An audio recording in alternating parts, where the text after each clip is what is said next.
¿Qué tal, amigos? Buenas noches, Diana. Buenas noches a todos, bienvenidos a esta misma semana donde vamos a comentar todos los acontecimientos que esta semana fueron noticia. Sí, señor. En la política, otra vez el PRM denuncia que están tratando de comprarle legisladores para la reforma constitucional. Vamos a hablar también sobre la muerte de turistas en República Dominicana, la investigación que está llevando el FBI en nuestro país para esclarecer estos casos y el papel que podría jugar el alcohol adulterado en todo esto. Y obviamente el caso David Ortiz, con detalles inquietantes. Así mismo, vamos a hablar sobre todo lo que ha ocurrido esta semana a partir del atentado, lo que se sabe y lo que no se sabe todavía. Ese es el contenido de nuestro programa esta noche. Vámonos a la pausa y regresamos de inmediato. Esta misma semana.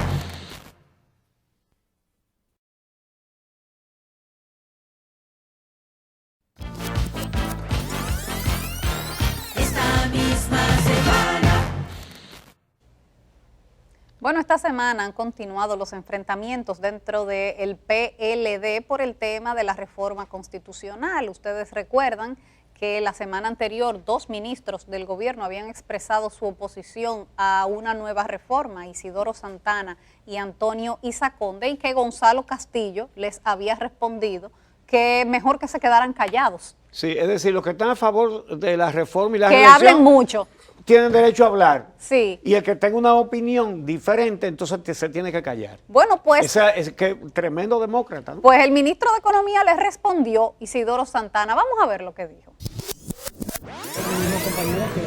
Que renuncien. Ustedes, déjame preguntarle a ustedes. ¿Ustedes conocen de alguna ley, decreto, resolución que diga que algunos ministros tienen más derecho a la palabra que otros?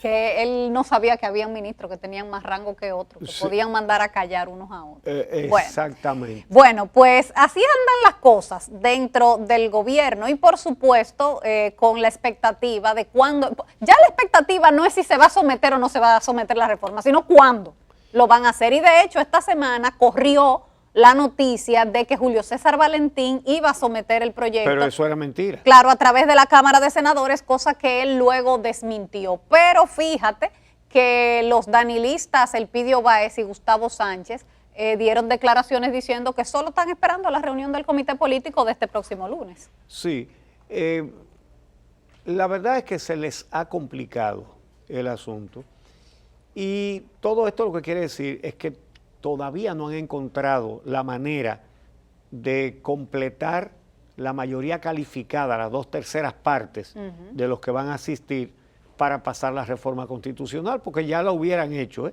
han perdido muchísimo tiempo. Ahora, el escenario es de lo más interesante y lamentable al mismo tiempo, porque mientras Danilo Medina se empecina en reformar la Constitución para postularse y estar ahí para siempre, porque ya hasta el valor de su palabra lo ha perdido. Sí, en el 2015 dice, me voy a comer el tiburón podrido, pero va a ser una vez más y más nunca. Entonces ahora dice, bueno, van a ser 2 veces y una tercera y más nunca. Es decir, ha perdido todo el valor la palabra del presidente de la República. Eso es grave en una sociedad. Ahora, del otro lado hay ahora una coalición de defensores de la Constitución que no se les ocurrió formarla con todas las violaciones a la Constitución que hizo Leonel Fernández. Es decir, es un grupo de activismo por la candidatura de Leonel Fernández, que ahora la Constitución es el gancho del cual se quieren agarrar para sostener eso.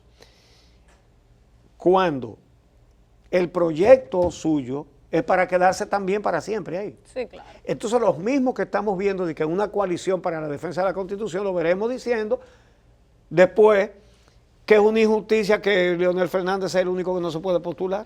Pero fíjate en lo que dicen los danilistas Elpidio Báez y Gustavo Sánchez, de qué es lo que ellos están esperando. Solo esperamos que el tema sea sometido en el comité político. Recuerden que Camejo había anunciado que hace 2 semanas iba a presentar el tema en el comité político. De modo que si no lo hizo en aquella oportunidad, pudiera hacerlo en la reunión del lunes que se va a celebrar en el comité político en la Casa Presidencial. El comité político al fin tendrá dentro de su agenda, que lo puede tomar cualquiera de los distinguidos miembros, abordar sobre los temas que la sociedad está esperando. Naturalmente uno de ellos es el tema de si es posible introducir un proyecto de ley que convoque a la Asamblea Nacional para una posible reforma sobre un artículo específico. Todo lo que nosotros hagamos acá pudiera inscribirse dentro del deseo de unos, del rechazo de otros, pero de manera muy particular nosotros somos obedientes a la decisión del comité político.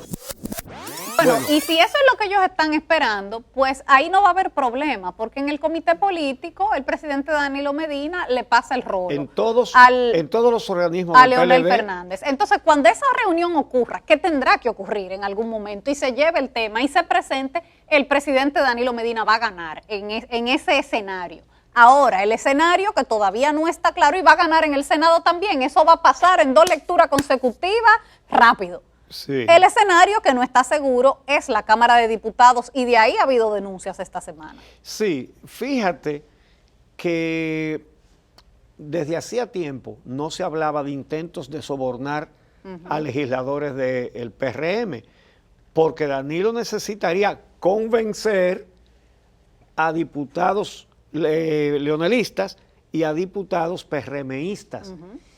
Y parece que se le ha hecho difícil. Ahora, el PRM estaba tranquilo con ese tema porque se decía que solamente habían convencido a uno porque tiene un expediente judicial de una cosa grave y que les resolvieron según lo que comentan los PRMistas. Ellos mismos, lo que dicen ellos mismos. Sí, que le ofrecieron resolverle ese expediente judicial. Es cierto, son mafias. Entonces, sin embargo, ahora Luis Abinader, que estuvo en el día, dijo que de nuevo han vuelto los intentos por comprar legisladores del PRM. Escuchémoslo de sus propios labios. Cuando me lo preguntaban, decía que no conocía ni había escuchado nada especial en el Congreso, pero yo le puedo decir hoy que sí. Que sí que. Que hay grupos tratando de comprar votos de legisladores. ¿Del PRM? De todos los partidos. Hay grupos tratando de comprar votos de legisladores. Nosotros le estamos dando seguimiento y que sepan que eso va a tener consecuencias en este país. Que sepan que va a tener consecuencias. ¿Y qué consecuencia puede tener para el que compre a un legislador? Vamos, su consecuencia va a ser un voto más por cada uno que compre. No va a ser así. Nosotros no estamos dispuestos ya a aceptar las cosas así, Uchi. Este país tiene que cambiar. Bueno, y el tiempo apremia, o sea que si hay ofrecimientos, se van a dar muy rápido. Sí, esta sociedad, los gobiernos del PLD, con el afán de controlar la justicia para obtener impunidad y poder hacer lo que están haciendo desde hace tiempo, está conduciendo a la sociedad dominicana a un proceso de disolución. Aquí va a venir una crisis grande, porque el único elemento que le falta es una crisis económica y ya el endeudamiento no da para más. Ya no da para más. Y nadie puede predecir a dónde va a caer más esta sociedad de donde está. Esa es la realidad. Vamos a hacer una pausa. Cuando regresemos vamos a hablar sobre la muerte de turistas en República Dominicana. ¿Qué está pasando en el sector turismo? ¿Y cuál podría ser la causa de todo esto? Esta misma semana.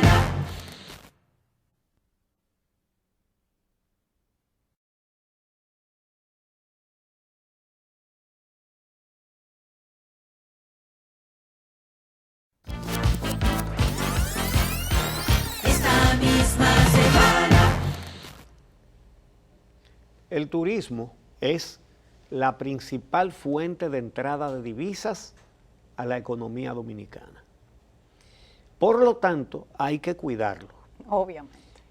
Cuando ocurren cosas que ponen en entredicho la seguridad de venir a visitar la República Dominicana, aquí la reacción consabida y automática es: tienen una campaña en contra del país, como si eso resolviera algo, quejarse de que hay una campaña en contra del país.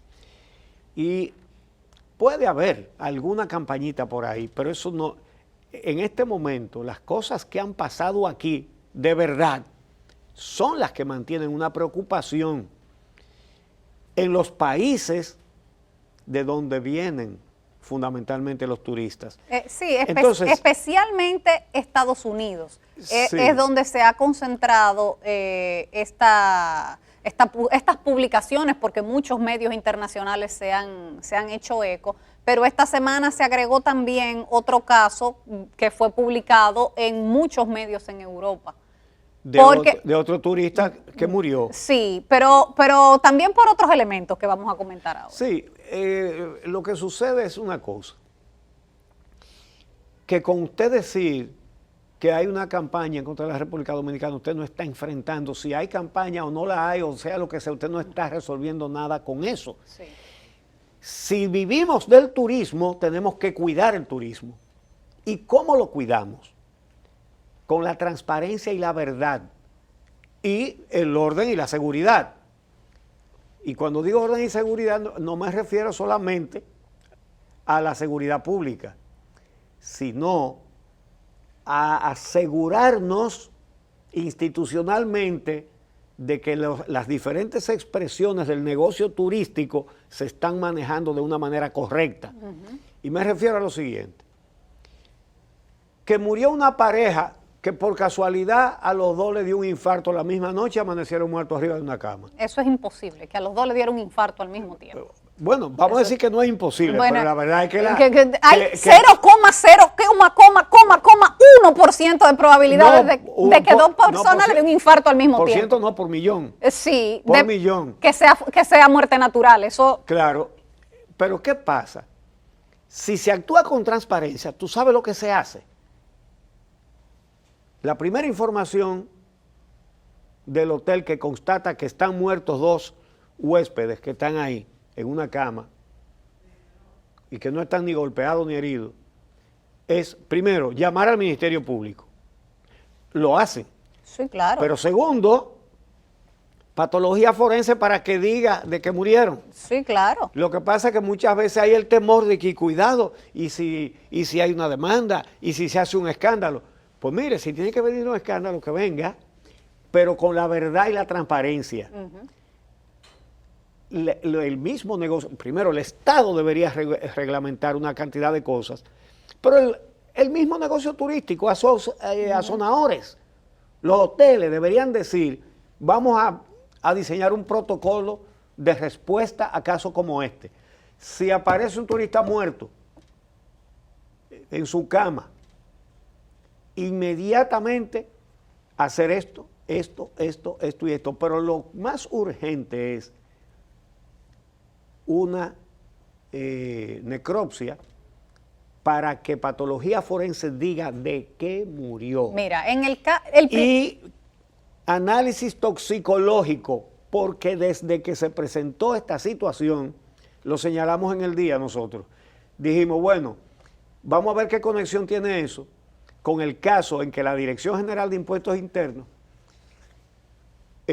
desmanteló un grupo que estaba defraudando al fisco, un fraude fiscal de más de 4.000 millones de pesos, y que entre otros detalles que reveló la DGI, ellos estaban fabricando bebidas alcohólicas que aparecían con marcas en inglés y todas esas cosas, y la estaban fabricando ilegalmente. Sí, fábricas entonces, clandestinas. Se caía de la mata que turismo, y que hay que acotar que ese grupo era el principal suplidor de las cadenas hoteleras de este país de alcohol. Exactamente. El principal suplidor. Se caía de la mata analizar todo lo que habían vendido.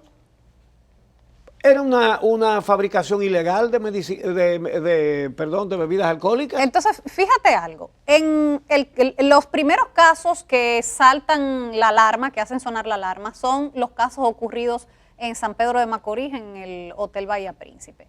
Primero, una mujer fallece y se reporta que fue de un infarto. Según su esposo, ella habían ido al bar del hotel, después habían ido a su habitación.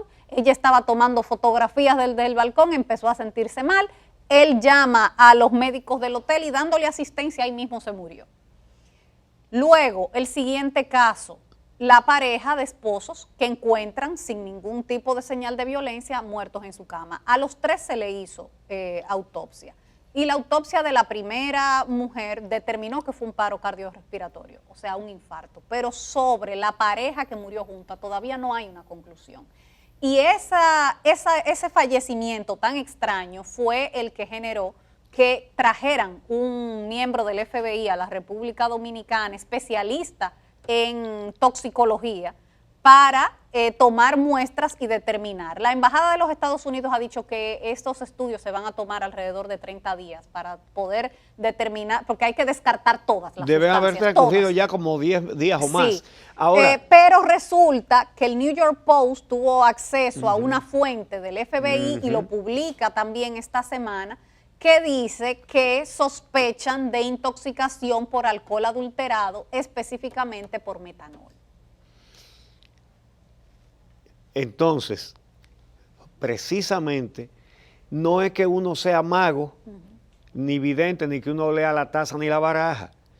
Se caía de la mata que había que relacionar estas muertes tan extrañas con el asunto de las bebidas fabricadas clandestinamente, caso que se dio a conocer oficialmente por la DGI. En el momento en que la DGI reveló esto, los mismos hoteles tenían que haber analizar esas bebidas, pero lo debió haber hecho Azonadores, pero sobre todo lo debió haber hecho el Ministerio de Turismo y el Ministerio Público. Eso era lo que tenían que hacer.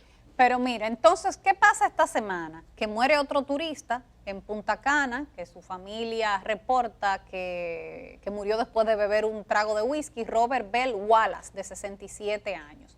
Y entonces, posterior a esta muerte, el Daily Mail de Londres publica una noticia, la ven ustedes ahí en pantalla, en la que dicen que el jugador del Manchester United, el futbolista, Marcos Rojo, que huyó despavorido del hotel de Punta Cana donde estaba alojado con su familia pasando las vacaciones después de la muerte de ese turista. Eso sí fue un invento. CESTUR comprobó que no era cierto, que el futbolista no solo no se había ido, sino que había solicitado quedarse más días en esa cadena hotelera. Y efectivamente se quedó más días. Y efectivamente se quedó más días y además publicó, miren estas publicaciones en su cuenta de Instagram, en la que agradece al personal del hotel la estadía y lo bien que la pasaron y subió fotos de lo maravillosa que habían sido sus vacaciones. Pero esa noticia del Daily Mail recorrió Europa entero. Sí.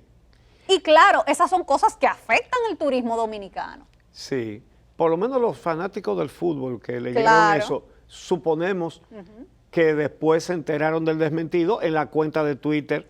Pero el que lo sigue a él en su cuenta de Twitter, pero cuando te sale publicado en periódicos de circulación nacional como el Daily Mail, no necesariamente todos son seguidores de Marcos Rojo y se enteraron de esa noticia. Lo que habría que averiguar es si ese periódico entonces publicó el desmentido del futbolista.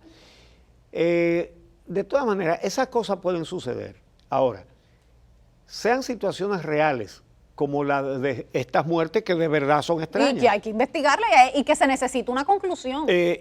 O temas de seguridad pública como todo el impacto que tuvo el atentado criminal contra David Ortiz, el único antídoto se llama la verdad. Pero la verdad tiene que ser dicha rápido, oportunamente, para no dar tiempo a que tomen cuerpo las cosas. Que el que trae turistas aquí, que los turoperadores que traen turistas y los mismos turistas sepan que si pasa algo se va a saber enseguida y que nadie va a tapar nada. Claro, por ejemplo, toda esta ola no voy a decir de ataque al turismo dominicano, sino de noticias que se han publicado en medios internacionales, empezó con la denuncia de la norteamericana que dijo haber sido agredida en un hotel en Punta Cana, que efectivamente lo fue, porque ahí está su rostro y todo. La pregunta es ¿por quién? Sí. Y toda la sospecha que tienen las autoridades locales y el hotel donde ella se alojó es que fue su pareja quien la agredió. Pero lo dejaron ir. Entonces, si había una sospecha de que era un caso de violencia intrafamiliar, tenían que haber intervenido. Tenían que haber apresado al esposo de esa Claro. mujer y tenían que haberlo interrogado y tenían que haberle hecho expertise psicológico y tenían que haberle hecho pruebas a él también forenses para ver si tenía rasguños, si tenía golpes. Sí. Pero los dejaron ir. Entonces, 6 meses después, cualquiera puede decir cualquier cosa. Entonces, las autoridades dominicanas tienen que ser más eficientes a la hora de afrontar casos que involucren a turistas. Eso es todo, pero se habla de una campaña. Miren esta portada del New York Post, periódico muy popular de Nueva York, con el caso de David Ortiz. ¿Puede calificarse eso como una campaña? No, eso es una noticia. Porque sí es noticia. Fíjense, la única noticia de la primera página. Sí, 7,000 y pico de dólares para matar al Big Papi. Al Big Papi. Óyeme, una sola noticia en primera página que ocupa la primera plana entera de un periódico importantísimo. No tiene la influencia que tiene el New York Times, pero sí más circulación. Lo lee más gente. Bueno, ¿eso nos hace daño o nos hace bien? Nos hace daño. Evidentemente, Pero claro. ¿se puede calificar como una campaña? No, eso es noticia. Y reitero, porque mientras no nos convenzamos de eso, vamos a estar pasando trabajo con este tipo de cosas. El único antídoto que tiene eso es la verdad rápida. Bueno, pues precisamente del caso del atentado contra la vida de David Ortiz vamos a hablar en el próximo segmento. Vamos a la pausa. Esta misma semana.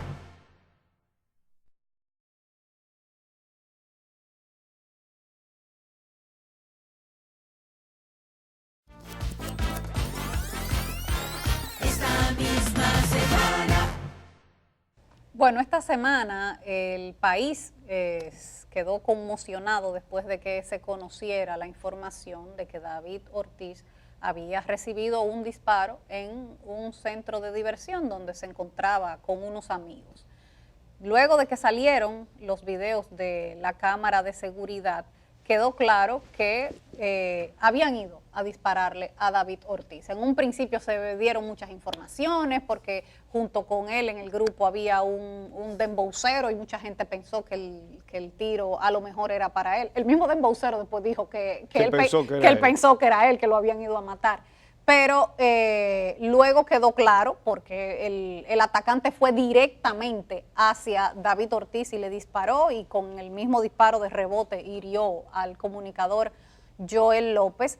Y bueno, en principio toda la preocupación por la situación de salud de David Ortiz, si iba a sobrevivir a este atentado, y tratar de entender qué había pasado, por qué, quién había hecho esto. Sobrevivió de chepa. Sobrevivió de chepa. De varias chepas concatenadas una detrás de la otra. Lo primero es que el video que aquí se divulgó, medios de Estados Unidos lo procesaron y aumentaron, y ahí es donde se ve claro cómo el individuo, que ahora dice que él no sabía que era David Ortiz, va directamente, saca el arma y le dispara a David Ortiz por la espalda. Claro. Pero parece que pensaba seguirle tirando, y por lo que se ve en el video, parece que se le trancó el arma. Primera chepa que le salva la vida. Lo segundo es que se arma el despelote, sale todo el mundo corriendo, pero hay ese señor, Eliezer Salvador, que lo monta en su vehículo y lo lleva. Entonces le dice, como estaba cerca del Darío Contreras, dice que si lo lleva al Darío, y David Ortiz, que no había perdido el conocimiento, le dice no. Y le dice que a otra clínica, pero después le dice no, a la Abel González. y lo llevan ahí, y eso fue determinante para que esté No, vivo. y él mismo narra que se metió de la Venezuela a la Abraham Lincoln en 7 minutos, o sea, el voló. Sí. El voló. Entonces, esos médicos, todos descendientes, hijos y nietos, ¿verdad?, de el doctor Abel González Massenet, cuyo nombre lleva la clínica, ¿verdad?, hicieron un trabajo impecable, impecable. Le salvaron la vida, tanto así que en Boston después dijeron que ese tipo de lesión, que era raro que él hubiera sobrevivido, porque ese tipo de lesión o mata instantáneamente o mata en menos de una hora. Porque los balazos en el área del abdomen suelen afectar muchos órganos. Como fue el caso. Como fue el caso. Bueno, vamos a ver el momento en la rueda de prensa aquí en la Abel González, después de esa cirugía de más de 6 horas, cuando los médicos informan todo lo que le hicieron a David. Como todos saben, David Ortiz ayer sufrió una herida de bala. Esa herida de bala le causó lesiones al hígado, al intestino grueso y al intestino delgado. Hubo que hacerle resección del intestino grueso, del intestino delgado y del hígado. El otro asunto es la investigación, que tiene un lado muy luminoso, muy claro, y tiene una zona oscura todavía. Sí, los investigadores tenían de entrada un punto a su favor, y es que uno de los que participó fue capturado en el lugar por personas que estaban allí, que le dieron una golpiza, que hubo que llevarlo al Darío Contreras a darle atenciones, pero el hecho de que ya tenían uno de los participantes agarrados fue fundamental para que rápidamente se hicieran otras detenciones. Claro, y también los videos de las cámaras de seguridad y de muchos negocios que hay por el sector. Entonces, todo esto evidenció una conspiración con la participación de mucha gente, mucha. Es decir, a mí me parece que el dato de que pagaron 400,000 pesos, no, Bueno, eso. Posteriormente se ha dicho que fueron 5 millones de pesos. Yo lo dije, en la medida en que sigan las investigaciones, se va a ir viendo que ha sido mucho más. Pero estamos hablando de que van involucradas de manera directa hasta ayer, viernes. Había 12, 9 presos y 3 que lo están buscando. Bueno, mira, vamos a ver. Entonces, eso no es barato. Sí. Pero sí hay que decir que todo lo que se anunció en la rueda de prensa del director de la policía y el procurador general de la República es la verdad. Es una investigación muy bien hecha y muy rápida, porque no es solamente haber determinado esa conspiración y los vehículos que estaban, es que recuperaron el arma homicida, que la habían enterrado dentro de una vivienda en Mao, y ahí está el arma que utilizaron para este atentado. Y agarraron a un montón, que no han tenido más que confesar. El único argumento que quiere usar el gatillero es que él no sabía que era David Ortiz. Vamos por parte. En esa rueda de prensa se anunció que habían detenido al que disparó, porque primero se pensó que había sido el que iba manejando el motor que agarró la multitud. Pero el Ministerio Público y la policía informaron que habían detenido ya, identificado y detenido a la persona que disparó y que esa persona confesó que fue quien disparó el arma. También se habló en esa rueda de prensa sobre cómo ocurrieron reuniones antes de cometer el hecho en una calle paralela a donde está el negocio, donde finalmente se cometió el hecho. Está claro que desde esos carros estaban dando las instrucciones de cómo matar a David Ortiz. Y luego cómo esos mismos carros estaban ahí en la misma zona del disparo en el momento en que ocurrió.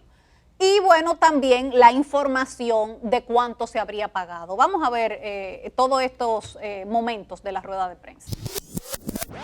En este plotter que ustedes ven ahí, ustedes pueden ver que nosotros tenemos ahí evidencia física, tenemos evidencia testimonial, tenemos evidencia científica. Bueno, en principio la información que ellos aportan es que le ofrecieron 400,000 pesos.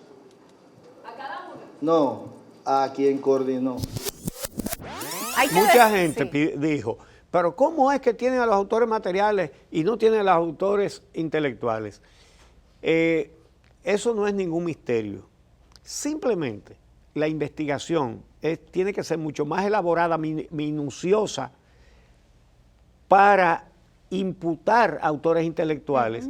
¿Por qué? Porque en su cerebro la idea de mandar a matar no está grabada en un video ni en voz. Es decir, son intenciones y claro, hay medios que se utilizaron, pero no son tan fáciles de probar como un video donde se muestra al que dispara y a los que se estaban reuniendo en los carros y en los motores. Ahora, entonces, lanzar una imputación puede ser contraproducente si no se tienen todavía todos los elementos probatorios. Claro. Sin embargo, aclarado esto, que sí estaba justificado que hablaran de los autores materiales y no de los intelectuales en ese momento, hay que señalar que hay Vox Populi y Vox Tweet, ¿verdad? Que hay gente que implica a un individuo que ha gozado de una asombrosa impunidad ante hechos criminales, que ha matado a seres humanos delante de cámaras de seguridad y nunca lo han imputado. No, y que ha tenido una suerte porque lo han agarrado con cargamentos de kilos de cocaína y está suelto. De 1.000 kilos. Y está suelto. Y agarraron su vehículo y no lo imputan. Ahí ha puesto algunos videos, Ángel Martínez, investigador, que ha dado todo eso con lujo de detalle, con fechas, circunstancias, nombres de otras personas involucradas y todo eso, y dice, y nunca lo imputan. Y citó a 3 personas que según él, ese señor había matado,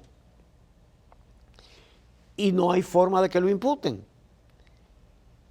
Pero lo más grave es que ese señor fue a la clínica Abel González acompañado de varios hombres después del atentado. Mira, es lógico pensar que si los que participaron en el hecho ya lo confesaron a las autoridades, como dijeron el procurador y el jefe de la policía, que confesaron su participación, que dijeron cuánto les ofrecieron para cometer el crimen, es lógico pensar que también dijeron quién los contrató.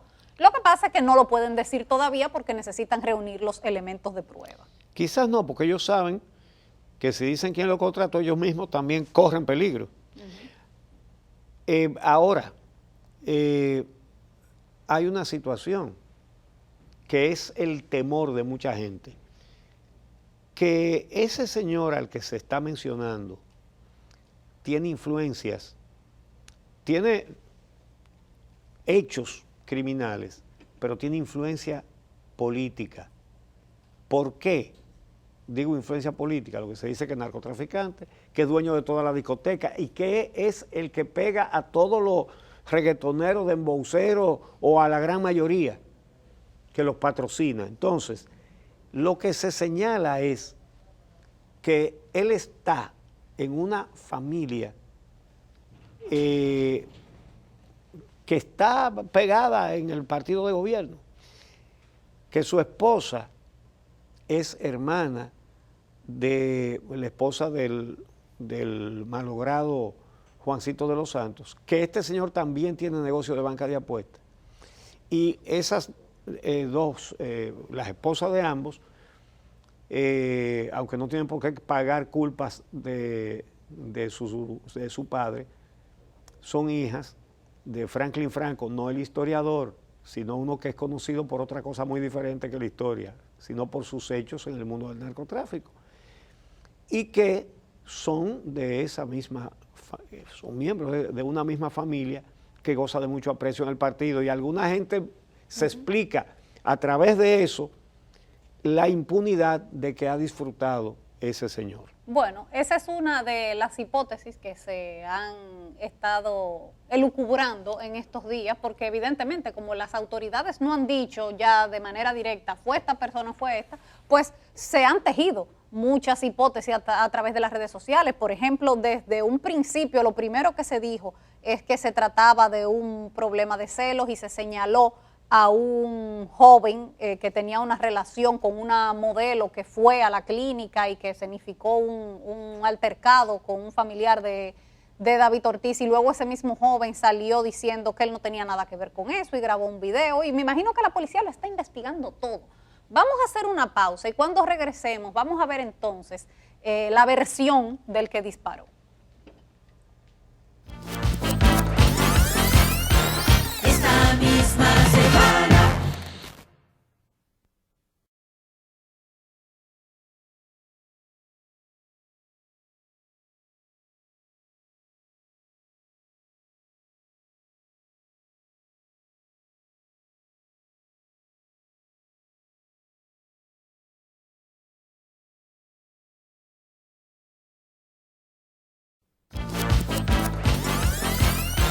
Esta misma semana. Rolfi Ferreras Cruz, que fue la persona que disparó contra David Ortiz, como ha informado el Ministerio Público y la policía, que él mismo lo confesó, desde su celda, esperando a que se le conociera la medida de coerción, le gritó a los periodistas, que ese es el tipo de cosas que ha tenido que ver la prensa extranjera en estos días aquí, que se imparte justicia en un furgón, que los presos preventivos pueden hablar con todo el que pase, y darle declaraciones desde una celda, y la gente de afuera preguntarle y todo, y eso es normal aquí. Ese individuo le gritó a la prensa que estaba afuera que él se había confundido, que David Ortiz no era el objetivo, que él lo confundió por el color de la ropa, y bueno, que esa es su versión. Este individuo... Pero esa versión muy floja y muy coja, realmente. Porque entonces él debió haber dicho a quien yo iba a matar era Píndaro de la Cruz, que tenía un poloche igual que tenía David Ortiz. Exactamente. Pero él no dice a quién era que iba a matar, No. porque Entonces, era a David Ortiz. Entonces, ¿quién es este individuo? El Rolfi Ferreras. Rolfi Ferreras es un individuo que, según su propia abuela, llegó hace un mes aquí al país. Él estaba en Estados Unidos. ¿Dónde lo estaban buscando? Donde estaba prófugo, con antecedentes por robo a mano armada, y donde empezó la amistad con otra persona, que es el que está prófugo en este momento, el que le dicen el cirujano, Luis Rivas Clase, el cirujano, que también está siendo buscado en los Estados Unidos por intento de homicidio, que esta semana han salido a relucir declaraciones de las personas que vivían cerca de donde este señor trabajaba en New Jersey, en una barbería, que decían que era conocido por ser gatillo alegre, por estar tirando tiros al aire y por otras fechorías en ese lugar, específicamente en Patterson. Ese señor buscado por intento de homicidio en República Dominicana y el Rolfi eran amigos. Según la abuela de Rolfi, cuando él regresó de Estados Unidos hace apenas un mes, el que lo iba a buscar allá a su casa en Mao, que fue el lugar donde agarraron también al otro, a Mirabal, a Oliver Mirabal, el que lo iba a buscar era el cirujano. Entonces estos dos individuos se conocen desde Estados Unidos y llegaron hace poco tiempo al país, porque el cirujano está buscado por ese intento de homicidio que ocurrió el año pasado. O sea, que habrá que determinar cuándo entraron ambos aquí. Según la abuela de Rolfi, él entró hace un mes a República Dominicana. No sabemos cuándo entró el cirujano. Entonces, ahí se abre también otra línea de investigación para la policía y la procuraduría, si este crimen pudo ser encargado desde los Estados Unidos. Pero entonces, cuando se someten las medidas de coerción esta semana, resulta, y para sorpresa de la prensa que estaba allí, que traen a dos presos del 15 de Asua, a los que también le conocen en audiencia y vincula el Ministerio Público a todo este entramado. O sea que parece que también hubo conexiones para orquestar este crimen desde la cárcel. Los imputan de que fueron ellos los que planificaron el atentado en la cárcel. Entonces, la prensa internacional se entera, entre muchas otras cosas, de que aquí los presos están por su cuenta en las cárceles, que pueden hacer conspiraciones, planificar atentados y todo eso, porque tienen comunicación con el exterior de la cárcel. Entonces, esas son las cosas que después dicen que una campaña, ¿cuál campaña? ¿Por qué no ha sido posible aquí evitar la comunicación de los presos con el espacio exterior? Una cosa tan fácil, ¿eh? Oye, porque eso es un aparatico que bloquea las señales. Nada más. Nada más. Pero además, yo he visto cárceles, por ejemplo, en Chile. Ningún preso puede llamar por teléfono. Hay un teléfono público que graba todas las conversaciones, como es lógico, pero claro. Pero el derecho a usar esa comunicación se gana con disciplina. No es cualquiera que puede usar ese. Y los que están presos por crímenes graves no pueden tampoco. Sí. Si hoy hacen un allanamiento en el 15 de Azo o en La Victoria, sacan 600 celulares de ahí. Ahora, ¿qué? No, vete, quédate corta. Oye, ¿qué es lo que pasa? Que esa libertad dentro de la cárcel se consigue con dinero, con lo mismo que se consigue tener una suite. Esa es la realidad. Recordemos que el atentado contra Jordi Veras lo orquestó y lo pagó dentro de la cárcel de Rafael en Santiago, Román, ¿cómo se llama? Adriano Román. El negocio hecho en la cárcel. Y luego los tipos van, porque él no le quiere pagar, porque no lo mataron, porque quedó vivo. Porque quedó vivo. Y van a hacer las reclamaciones a la cárcel, reuniones en la cárcel. Sí. Óigame, entonces, todo eso es corrupción. Pero mira, que lo está pudriendo todo en este país. Y ahora que tú mencionas el caso de Jordi Veras, un caso similar, porque hubo una autoría intelectual, sí. Un individuo que contrata a unos sicarios para matar a una persona que no muere, sí. Además, que en el atentado no muere. Y lo difícil que fue para Jordi Veras lograr esa condena definitiva. Duraron casi 10 años en la justicia. Él descansó porque Adriano Román se murió en la cárcel. Sí, pero para que llegara eso a condena definitiva fueron casi 10 años. Sí. Entonces, además, la dificultad de probar en este país la autoría intelectual. Eso es lo que mucha gente no entiende. Sí, bueno, por eso la necesidad de que cuando el Ministerio Público y la policía acusen a alguien, sea con todo el muñeco armado ya redondo. Claro.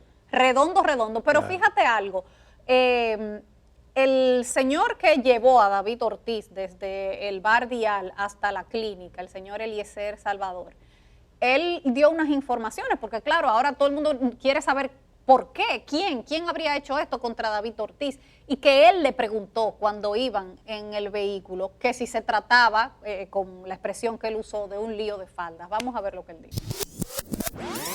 El disparo, vi que él cayó, todo el mundo se echó a correr y él estaba tirado ahí, y yo fui y lo socorrí. Lo monté en el vehículo, le di la mano así, que yo le hice así, dame, y él me hizo así mismo, y se apoyó. Cuando lo jalé así, lo metí al vehículo, ahí entramos y le dimos rápido para acá. Asimismo, Salvador informó que pudo ver quién disparó y que luego del hecho nadie se dignó en ayudar al deportista. Todo el mundo, echó a correr todo el mundo. Yo vi que Joel, el que está herido, Joel López, me pasa por el lado así, yo estoy en la mesa así, pero paso rápido, corriendo. Yo salgo para este vehículo, ahí es que lo veo, coño, fue al hombre. Que yo no pensé más nada, más que vi al disparador, al que disparó yo lo vi, porque le hice un solo disparo y empezó a echar para atrás. Pero fue un solo, y empezó a echar para atrás. Él empezó a echar para atrás. David nunca perdió el conocimiento durante el trayecto al centro de salud y en todo momento se mantuvieron hablando y hasta llegó a decirle a Salvador que no se trató de problemas relacionados a mujeres. Sí, todo el tiempo, nunca perdió el conocimiento, ni lloriqueó, ni habló, hablando conmigo normal y analizando a qué se debería, qué pudo haber sido. Yo le dije, no sería un lío de falda, de deuda sabemos, y un príncipe como ese. Y él mismo decía, no, ni eso siquiera, ni eso. Bueno, eso fue lo que le expresó David Ortiz, pero hasta que no haya una acusación contra alguien ya de manera directa y que se presenten los elementos de prueba, pues todo queda en el plano de la especulación. Sí, pero fuera el motivo que fuera, el que sea, no importa. Claro, es un crimen. Es un crimen. Horrendo. Y la verdad es que para atreverse a mandar a matar a una figura de la dimensión de David Ortiz, hay que estar o muy loco o sentirse muy protegido. O muy confiado en la impunidad. Muy confiado, sí. Muy confiado en los mecanismos de la impunidad que existen aquí. Bueno, pues creo que con eso cerramos por hoy. Sí. concluimos este programa. Nos encontramos de nuevo el próximo sábado en Telesistema, aquí en esta misma semana. Pasen un buen domingo.